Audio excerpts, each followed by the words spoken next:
I walk in the ground. The weather is not great, drizzling dismally. But I don't care. It's even better that way. I'm so seething that the light rain cools my skin down. I walk toward the lake. I take some pebbles and I throw them furiously in it, stirring the otherwise flat surface. I walk on the pier, sitting on the edge, staring in the dark green water. Nothing discernible. There are mermaids in there. Dad saw them. They are not so lovely how Muggles pictures them, however. I wonder how their life is. Surely better than mine. The depth of the water hypnotizes me, bringing me to think how nice it would be to drown in it, to plunge down in the silence and density where there are no words, no noise, where there is only a pallid light coming distorted from the surface. It seems appealing all of a sudden. I would just need to slightly push myself, and I would be in it. So tempting. So close. A low rustle distracts me from my reverie, and I see Regina coming from the Olery, majestic and beautiful, flying toward me. It lands lightly on my shoulder, nudging me with her heart-shaped face. Hello, Regina. I greet her, and my voice chokes slightly. I caress her soft feathers. Yes, I feel pretty shitty. I confess to her because sometimes I got the sensation that this owl can understand me. Isn't it funny that the only being that gives me that impression is an animal, and answer the name of Regina as well? I should have chosen a different one for her. Even though they are both remarkable, each in its way.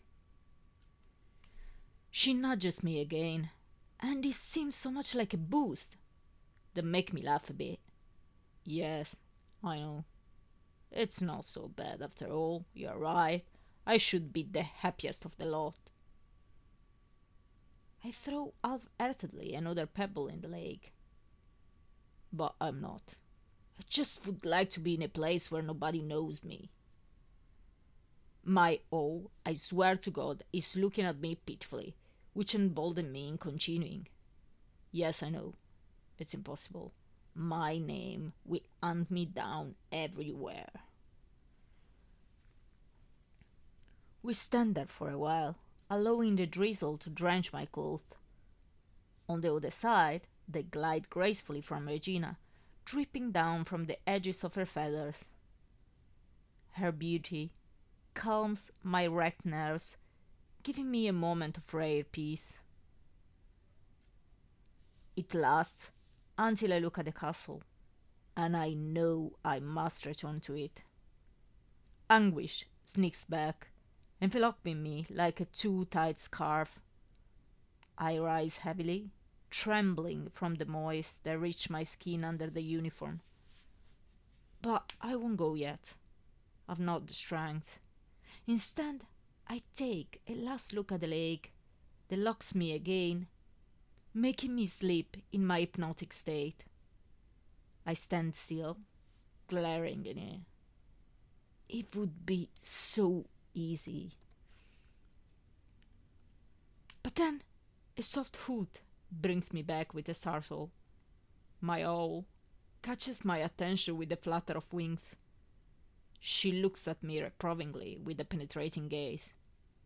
I laugh lightly. Okay, Regina, you're right. Not a good idea. Let's get back.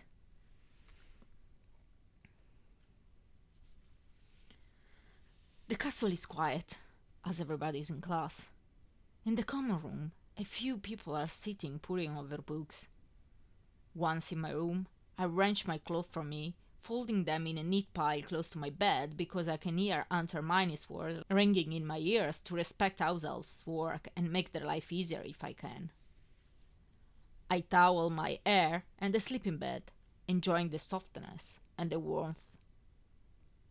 I should probably go to the next lesson, but I cannot stand the thought of entreating myself in a good mood. I feel tired, and I just want to sleep in quietness for a few hours. I need something to suit me, though. Something pleasant.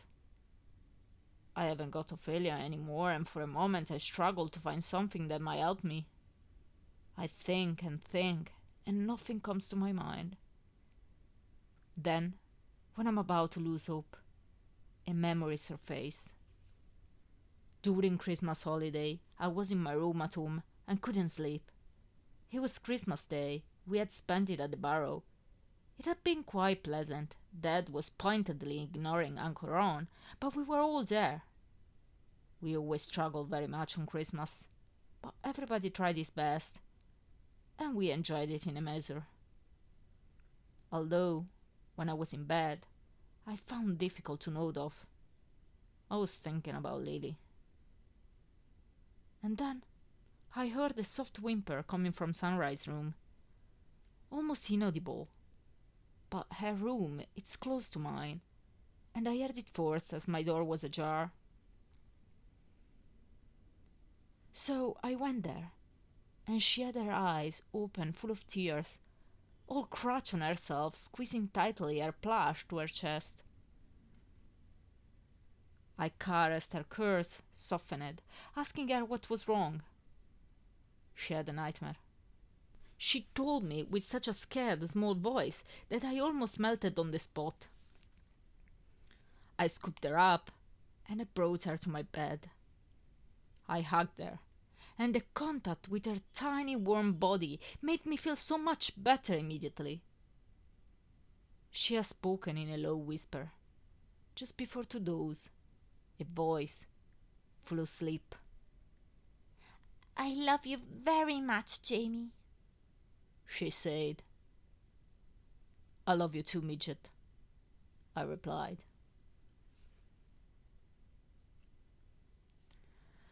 I'm awakened with a start by somebody yanking me. "James! Bloody hell! We looked for you everywhere!" It's Francis glaring at me. "You skipped the whole morning! You could actually tell us you were gonna do it!" Blurts out annoyed. "I tell you, McGonagall is going to be proper pissed off when she finds out. She is already quite mad at you," Patrick says, losing his tie and slumping on his bed. "Why?" I yawn, wishing I could return to sleep. For once I managed. "The broom cupboard," Francis sniggers. "Somebody saw the whole scene and now the whole school knows."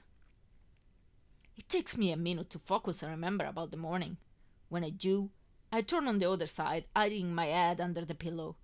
"I'm not the only one using them," I reply warily. "You jerk!" Francis cackled, wrenching away the pillow from me. "You are not, but surely you are the only one who dares answer at what you did. It was lit."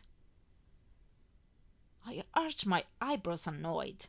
The drizzle has subsided, and some pallid rays of sun are making its way from the window, eating mercilessly my eyes. I squint against the light. "And then somebody saw you causing the shitload with the armors," Patrick adds, smirking. "McGonagall has lost the plot completely." I sigh, understanding that there is no point in staying in bed anymore. I look for a clean uniform in the drawer, and I endeavor to give a shape to my hair. A fruitless attempt at the best of times, but with the humidity of the morning it seems hopeless. One day, I'm just gonna shave it all. "Shall we go to lunch?" I ask casually. "Somebody told Moine you were speaking to Ophelia. She was proper annoyed," Patrick says, riffling lazily through a broom's catalogue. I frown. That only means she will be all horny today. "Any progress with her?" he asks while Francis is emptying his bag on the bed. "I'm already banging her how and whenever I fancy, remember? There is no other progress to make. Unless you mean an improvement in conversation, but I assure you I lost every hope of it." I mutter, looking in the mirror, still undecided if to comb my hair or not. They both halt in their activities and stare at me baffled. I understand suddenly who they mean. Ah, Ophelia, you mean? Nope, and I don't care about it anymore. Yeah, right. Francis rolls his eyes and snorts, like if he swallowed that. He mutters, perusing the afternoon schedule gloomily. Double term arithmetic, blimey, he says under his voice. I shrug unconcerned. You can believe it or not. I don't care. I'm not interested in her anymore. Shall we go down? I wouldn't mind a bite. Silence falls again. Patrick sits up, dropping his catalogue, and Francis stops fiddling with his bag and schedule. What happened? Nothing. There is no point in cracking on. She doesn't fancy me. Are you coming or not? I ask, going toward the door. They follow me, throwing perplexed glances to each other. We stumble down the stairs and throw the portrait of the fat lady. Francis catches up with me, placing his arm on my shoulder conspiratorially. Come on, what happened? It's 3 years that you are phoning all over her and she never even gave you the smallest of encouragement. Why all of a sudden you drop the matter? I shrug his arm annoyed. I can't be arsed anymore, right? It's as simple as that. I say aggressively. All right, he replies smirking. No need to get warm. Patrick, on my right, arches an eyebrow. Shame, he murmurs. What do you mean? I ask, narrowing my eyes. He glances at me quickly. Nothing, he gabbles. Students are heaping to the dining room that fills up quickly. The tables are already covered with food. I want to know why you say that, I insist, pointedly, sitting down. He sits in front of me, looking all leery. Nothing, I just, dunno, you look different when she was around. Like? I press on, suspicious, taking some sandwiches from a close serving plate. Never mind, forget I say anything. He blabs, avoiding my eyes and taking a baked potato from another plate. Like? I almost bellow. I don't know, he says, confused, dissecting the potato with knife and fork while Francis is looking interested from one to the other.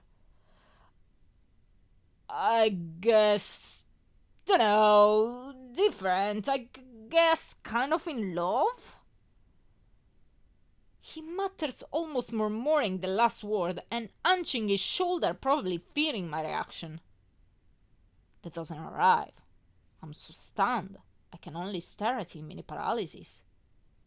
Sensing I'm not going to eat him alive, he hazards the second sentence. You always look kind of bitter most of the time. Not very, in a good mood or something. But not when she was around. That's all. He says, still eyeing me carefully. That's why I think it's a shame. Francis nods, staring at his plate and pouring himself some juice. I look bewildered from one to the other. I just never thought it was visible. I never thought they would notice. It's strange and make me feel odd. It seems like, I don't know, perhaps they actually give it down. I open and close my mouth stupidly. I pick up the fork. I put it down. I try to speak, but I don't know what to say, so I shut it. I take my sandwich about to eat it, but then I put that down too, and I open my mouth again to speak. Nothing. I close it. There is an awkward moment in which we are all staring at our plate without saying anything, fiddling with whatever is under our hands. Well, she doesn't fancy me, she made it quite clear. I gabble sheepishly at the end. End of the matter. They both nod, and we start to eat our lunch, still uneasy. So, what did I miss? I ask to loosen up the moment. We unfreeze from our awkwardness as they update me on the morning events. Nothing of consequence. When we are finished with our lunch, we are joking and taking the piss like usual. Mohini makes her appearance and sits on my lap, running her long fingers in my hair. "Did you miss me?" she says, all sweetly pecking my lips. I force a weak smile that I hope will suffice as an answer. I cannot lie through my teeth like that without preparation first. "I just thought we could spend the afternoon together," she says, all horny in my ear, as she takes my hand and places it right on her breast. I knew it! I just knew it! Unbelievable how jealousy works with women. Patrick is staring with half-open mouth, frozen his drinking. "I can't, love," I answer, quite pleased with the turn of events, savouring the fullness of her breast. "I ditched the whole morning. I need to show up this afternoon, otherwise McGonagall will behead me with the Gryffindor sword." She giggles coquettishly. "She wouldn't. You are too precious," she says, tapping a finger on my nose. "Ah, all this suckering is making me want to book my lunch." Although another part of my body is responding with enthusiasm to all this physical contact, starting to show unwillingness to go to lesson when such a sweet alternative is offered. Then I feel a tap on my shoulder. I turn around to see Ophelia. Her glance falls immediately on my hand, still filling up Moini's breast. But I don't bother to remove it. "I need to talk to you," she pipes up, bringing back her attention to my eyes. Francis and Patrick are suddenly mighty interested, despite pretending, not very convincingly, to nibble their desserts. Mohini looks thunderous. She glowers at Ophelia, who ignores her deliberately. "Interesting," I say. "Shame it's not reciprocal." Turning my attention back to Mohini, showing her more attention than I would normally do in different circumstances. "It'll take only a minute." I turn my attention to her again, feigning an annoyed snort. "I'm listening." "In private. If you must tell me something, you can do it here." I see her falter and Mohini tighten her grip on me, keeping scolding but managing at the same time to kiss me quite voluptuously behind my ear. "I just wanted to tell you I'm sorry for what I said," she says steadily, not lowering her gaze. "Perhaps I've been unfair, and probably wrong." "Mohini, would you mind excusing us for a sec?" I whisper with more sweetness than I would normally use with her. She puckers her lips morose, but seeing my reassuring smile, she pecks me, murmuring an assent, and sending a last poisonous scold to Ophelia, she returns to her table, not averting her eyes from us, alert on any Ophelia's movement like an hippogriff. "I'll be back, guys," I murmur to Francis and Patrick, who have completely forgotten any pretense in the last exchange and are openly staring interested. I lead her outside the dining room in a quiet corner. "Right. You can speak now," I say darkly. "I'm sorry, James. I've been unfair in your regards," she repeats. I look down at her, not softened at all. "I'm sorry I said you had no feelings. It wasn't nice of me to say, and it's not true." I decide to speak. "Yes, it wasn't nice of you to say. And yes, it is wrong. And it is exactly that sentence that made me understand you are not so clever or observant as I gave you credit for." I stop a second, observing this girl that for 3 years made me feel what I thought I was destined never to feel. And disappointment and shame fills me again for the vain hope I nurtured in her regards. "You had my feelings under your eyes every single time I looked for you and tried to talk to you, every time I approached you, for 3 long years. And you never even noticed. I'm glad to hear that you finally realized it, but it's a bit too late. She bites her lips, looking mortified. Excuse me now, but Moin is waiting for me. She doesn't care to get to know me either, but at least she doesn't despise me for what I'm not. I don't think I need to add anything else. I get back to Moini and I decide to spend with her the rest of the afternoon.